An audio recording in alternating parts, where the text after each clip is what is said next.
Fellas, gonna keep it a buck 460 with ya. Okay. A new concept has risen within the Overwatch 2 community. Before we do that, make sure to subscribe. We're almost at 1,500 winter shovels.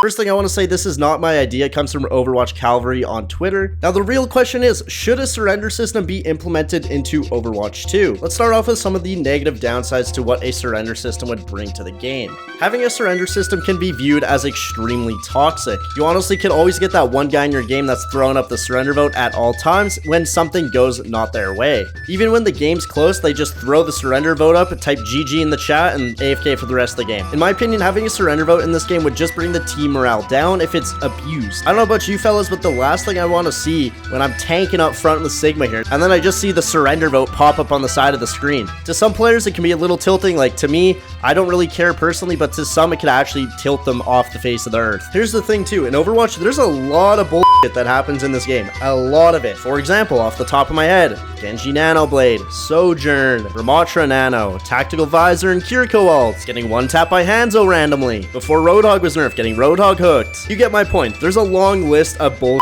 things in this game. Now, I feel like this wouldn't be as much of a problem in higher elo, people abusing the surrender function. In lower elo games where you have people that give up super easily, think their team is absolute trash, the surrender function could be a major problem. Here's the thing too, Overwatch games are already super quick. It's not like you're sitting in an Overwatch game for more than 20 minutes at maximum. For example, let's take a look at another game that has surrender features. League of Legends, Valorant, they have surrender functions within their game. The thing is though, those games can last up to 20, 30, 40 minutes long. The caveat to having a surrender system though is it actually brings a lot more positives than it does negatives. The first major positive it brings is it saves a lot of time. Especially with the Overwatch 2 matchmaker, there's a lot of wasted games and also a lot of wasted time. So having a surrender system, those games that feel completely out of your hands or getting steamrolled by the enemy team, you could just type /FF, go next, literally go next. Even though it might only save 5 to 10 minutes, over the course of a night, that could add up to an hour. For me personally, having the surrender feature alone for saving time would be a huge thing to have. Because when I play the game, in the first like 5-10 minutes, you can just tell when a game's over. Nobody's communicating, nobody's switching, everyone's refusing to do anything in the game. Those are games where it'd be nice to be like, oh, let's just go next team, and just get out of there. Not only this, it would also avoid a lot of frustration within the game. Let's use the example, like if your team's not communicating, you could just get out of there as soon as possible. You don't have to sit there, wait 15 to 20 minutes, get steamrolled by the enemy team. Trust bro, my Hanzo will carry this game, don't worry. When you already know the game's over. It's just a quality of life thing. Like, why can't we have a surrender feature? I know Blizzard want people to play their games, but especially with this matchmaker, the 7 wins, 20 losses thing, quick Overwatch matches, that's what we want. If the game's over, FF, go next, move on to the next. Get the games out, rapid fire.